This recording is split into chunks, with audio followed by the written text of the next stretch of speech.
Hey, what's up everyone? PersNikity here, and once again we have reached the end of another walkthrough. Now that in itself is always an odd feeling for me as a creator.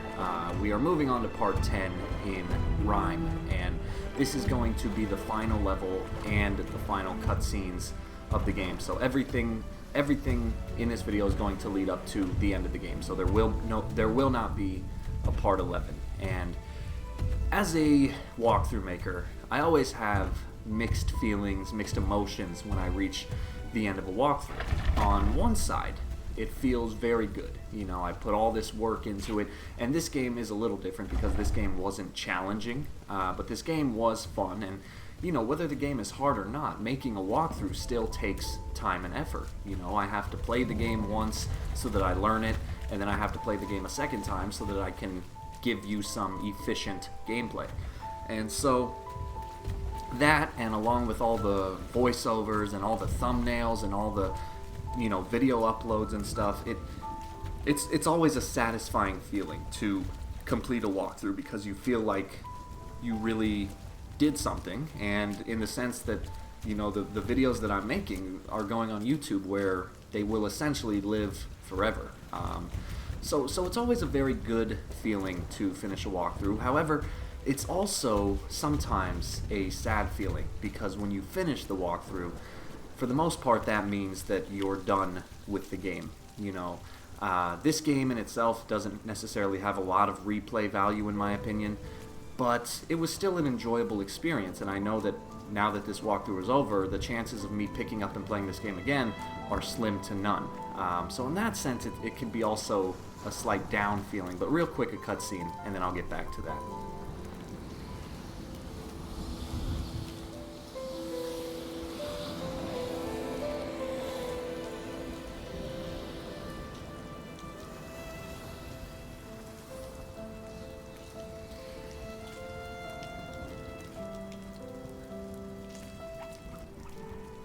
Alright, so after that little scene, we're going to keep on keeping on, and really all you got to do in this area is follow the iRobot and make your way, you know, through this area. Really, it's just some climbing, nothing different here. And so before that cutscene, I was talking about how every time I finish a walkthrough, I get a different different feelings for having completed the walkthrough. And I was talking about how, you know, this is something that not everyone would think of, but whenever I finish a walkthrough, it's also, I slightly get a sad feeling because I know that now that I'm done with this walkthrough, I'm probably not going to play this game anymore. Or at least, you know, I'll play it again to get all the trophies and stuff, but then I'm not going to really play it again after that. And, you know, it's not necessarily because I either like or dislike the game, it's just because you got to realize that, you know, time is limited, and I always have to, you know, put new content on the channel, and so every time I finish a game, I'm already looking towards, okay, what's the next game I'm going to be playing? So it's always a very interesting feeling, very interesting experience to finish a walkthrough. But at the end of the day, I'd say the good outweighs the bad, and I'm always very proud of the walkthroughs I put on YouTube. I do put a lot of work into these, and you know, even though a lot of the walkthroughs I make don't get a huge view count, that's okay. I enjoy doing this. I get a good feeling out of doing this, and I have fun doing it. And I really hope that you guys that watch consistently, I hope you enjoy as well. Yeah, that's all I can really hope for. Now, this level, you'll automatically, from the very beginning, get the sense that this level is different. This level is very kind of depressing. You can see that it's dark and rainy, and we're just, you know, surrounded by this old stone structure. We're no longer in the beautiful island, or we're no longer in the colorful desert savanna wasteland. We're no longer in the beautiful garden maze. This is a very different change of location, and all I can say is, like I said, this video will contain the end of the game, and I don't like to give spoilers, but obviously I know what happens since I beat the game. And I gotta say that once you reach the end, I think it'll make a lot more sense, especially because what you can do when you beat the game is if you go back to the main menu, you can go to the chapter select menu, and from there you can see that each chapter actually has a certain name, and those names do turn out to be very relevant to the story. So I'd encourage you to check those out, or if I have the footage, I might try to show you that. I'm not sure if I have that footage, but we'll see. If anything, I'll try to upload the footage. In fact, I might just do that because I feel like the ending deserves to have that knowledge in it. But this really, in my opinion, turned out to be a beautiful game. I know that the reviews have been mixed, and a lot of the lower reviews I read, and it seemed like their main problem was just the stale gameplay. Like, and that's a point that I've made throughout this walkthrough, is that, you know, it starts off fun, but essentially nothing changes within this game. You're basically just running and climbing and solving simple puzzles the entire time. And so from that perspective, things do get stale. But with the overall story, I feel like that's what contributes to the game's higher ratings. But anyway, approach this door here and trigger a somewhat touching cutscene.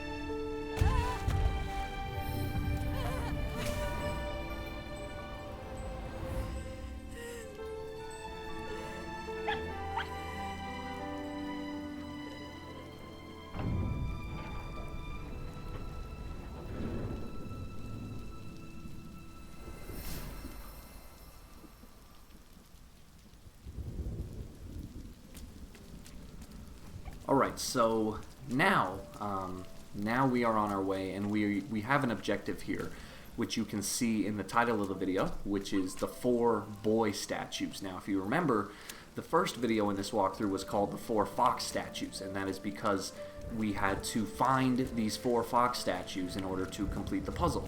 And so you'll see here, there are 4 statues here, and even though these statues look like dogs, in my opinion, the actual statues that we are going to find look like little boys. And you can see that the big statue there is of a boy crying. And now this is going to be the same exact format as in the first video. Each little statue that you need to find has a bright blue beam of light emitting straight up into the sky, so you can see it right there. So if you ever get lost, just go ahead and look up to the sky to figure out where the statues are, but of course I'm going to show you exactly how to get every single statue. So the first one is going to be basically right above you. You just got to go around and then up onto this bridge here, and once you find the statue, you'll see that the fox yells at it, and then you yell at it to trigger its collection.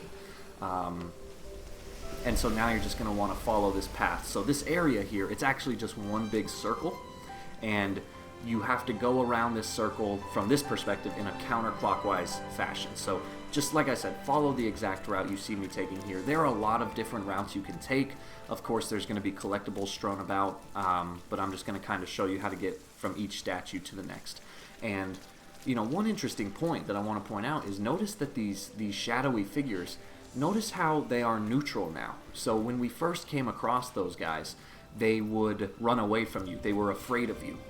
And then in the next level, when we came across them, it changed. They were hostile. They tried to attack us. And you can see that now they're just neutral. They're just kind of moping about like they don't care. And that is another thing that will make sense at the end of the game. Once you figure out what exactly is going on, I think it'll make a lot of sense. And you know, that's just something that throughout this walkthrough I was talking about, how there's a trend in games nowadays where there's no dialogue, there's no direct narrative. Instead, they just kind of throw you into this mystery character's shoes, and you kind of have to interpret the story for yourself. You know, a similar game that just came out was Little Nightmares. It was almost exactly like this. You know, obviously different game, different atmosphere, but still, in Little Nightmares, you are thrown into the shoes of a little girl, and you basically have to escape the maw, and that's it. There's really no description, and a lot of things happen. And I know that with that game at the end, I was left very unsatisfied with the story.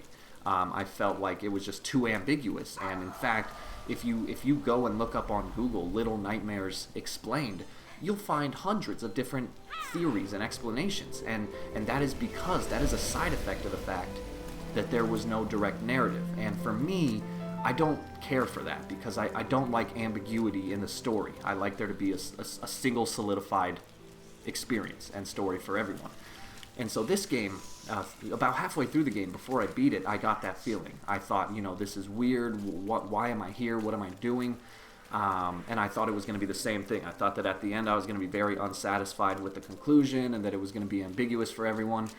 But I gotta say, I spoke too soon on that. I have to give props to the developers. I think that the end clearly explains what is going on without any words. I think that the ending wraps up a beautiful story. I don't want to say anything else because I don't want to give anything away, but I think that the developers just wrapped it up very nicely, and I think they eliminated all ambiguity from the tale. And so yeah, I was very satisfied with the ending of this game, and very touched, again, without saying too much.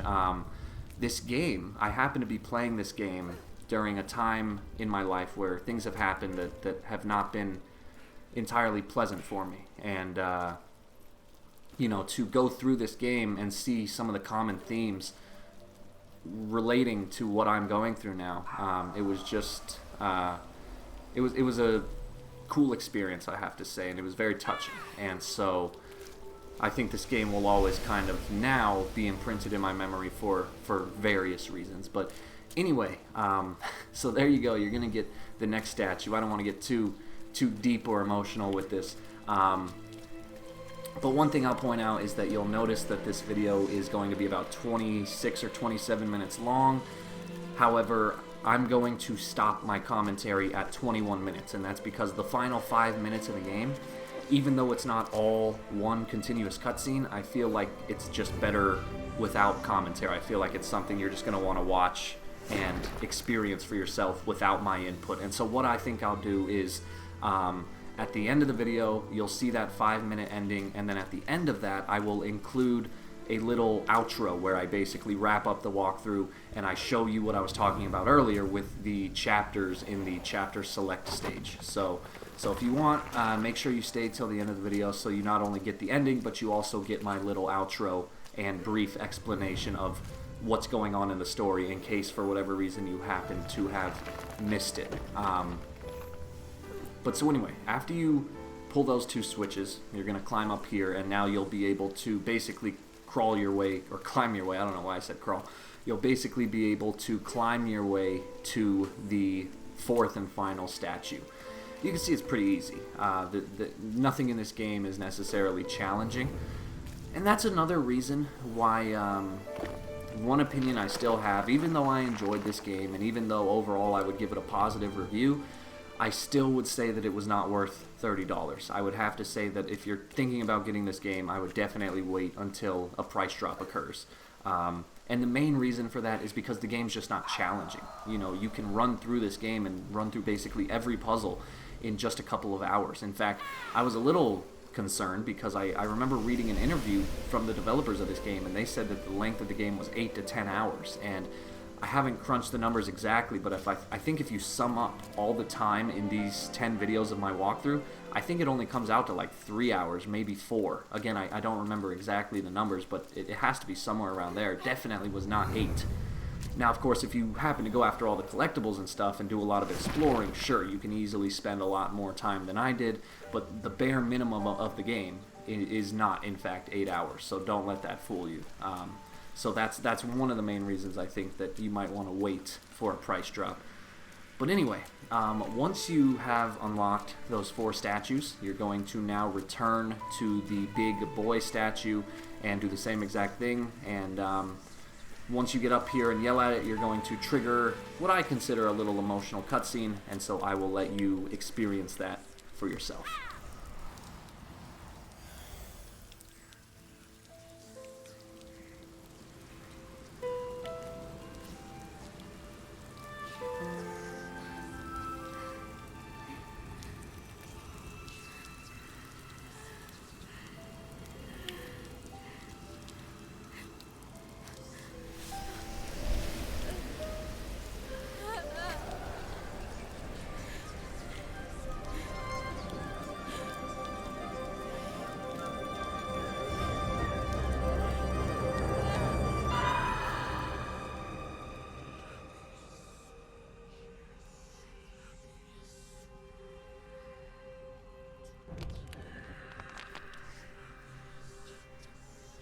Alright, so after that scene, you're going to be encased in this stone structure, and all you have to do to get out of it is shake the joystick around a bit, and then eventually your character will pop out, and you can now see that your character is just a black silhouette, very similar to the figure that we've been chasing throughout this game. So again, I will let you interpret that how you will. It's a little hard for me to do it because I've already beat the game, and so I don't want to say anything that will trigger any spoilers for the ending. But we are almost there. We're almost there. There is about 5 minutes of gameplay left, and then like I said, the last part of this video is really just going to be the closing cutscene, which really just kind of puts a full circle on the story and explains everything you need to know. And then there's going to be a brief outro that I do at the very end. But anyway, so our objective now becomes to climb to the top of this tower here, and we have to, I don't necessarily know how to explain what this tower is, but there at the top of the tower there are 3 locks, and we have to unlock each one. And so the first thing you'll notice is that it's very dark, and so that can create some complications, but you're just going to want to look out for the hand grips that you can grab onto, and then here you go, you can pull the switch and you can see that one of the chains now falls off, and this light is emitted from the structure, and so that was one of the locks. So one of the 3 locks is now broken, and what you're going to want to do is basically follow the light. So you can see here I actually went the wrong way on accident. So what you're in fact what you're going to want to do is run along to this side here, drop down, and you can see that there is a shadowy structure below us that we can safely drop down to, and then from there you can just kind of climb your way down safely, and it's a lot quicker than using all the necessary hand grips. But yeah, so once you make your way back down, like I said, you're just going to want to follow the light, and specifically you're going to want to follow it over here, and you will see some more hand grips along the side of this structure here. So you're going to once again just continue your climb upward, and we are going to make our way towards the second lock. So real quick, I will just say that if you like I said, at the end of this game, it's basically going to end with a cutscene.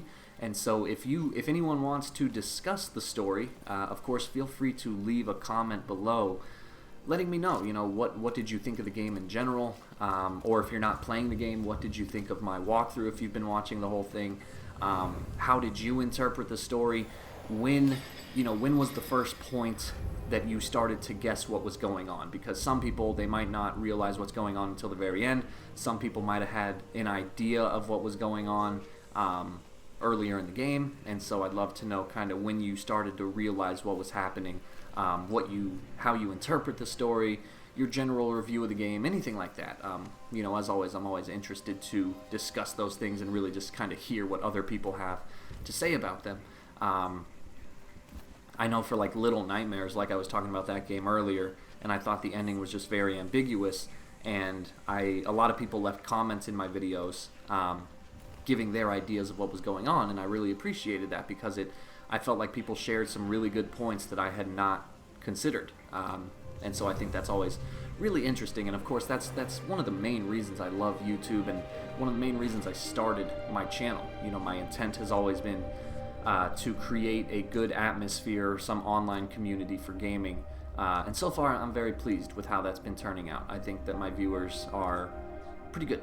I've seen very few mean comments, and alright, I'm not gonna delve into that. Anyway, we are approaching the end of this game here, which is Rime, not Little Nightmares, and you're going to hop on this platform here as we've done numerous times before, and that will basically be the last puzzle that we need to solve. Not really a puzzle at all.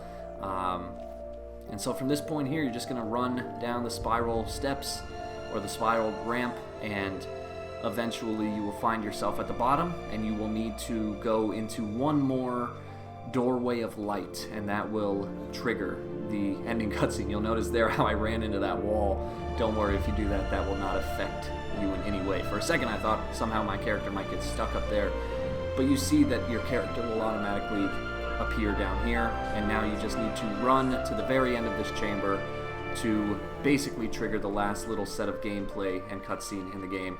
And that's really it for Rime, guys. So once again, like I said, there's going to be about a 5-minute long cutscene which wraps up the game and ties up the story and everything like that. And then at the very end, I'm going to do a little outro where I show you the chapter select menu and explain my final thoughts on the game. So as for the actual walkthrough part, that is pretty much it. Again, as always, I just want to thank you for watching. I hope you enjoyed this. I hope you enjoyed the commentary.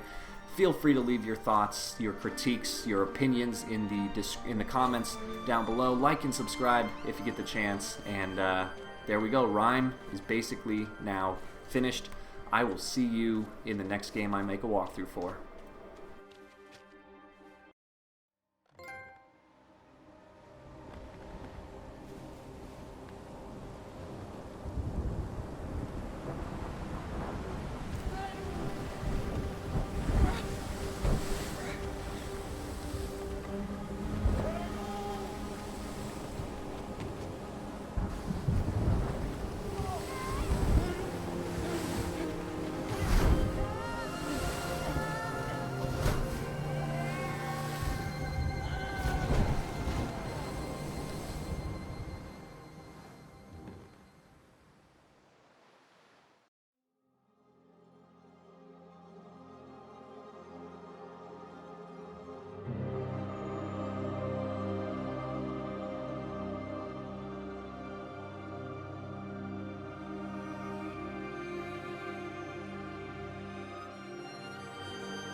Alright everyone, so that beautifully wraps up the tale of Rime, and if you can see now at the very end, you'll be brought back to the main menu, where you can now go through the chapter select and see that each chapter is actually the name of one of the stages of grief and loss. So hopefully that allows you to tie a neat bow on the story and be satisfied with the full experience. There you go, that is Rime in a nutshell. Thanks for watching, and I'll see you later.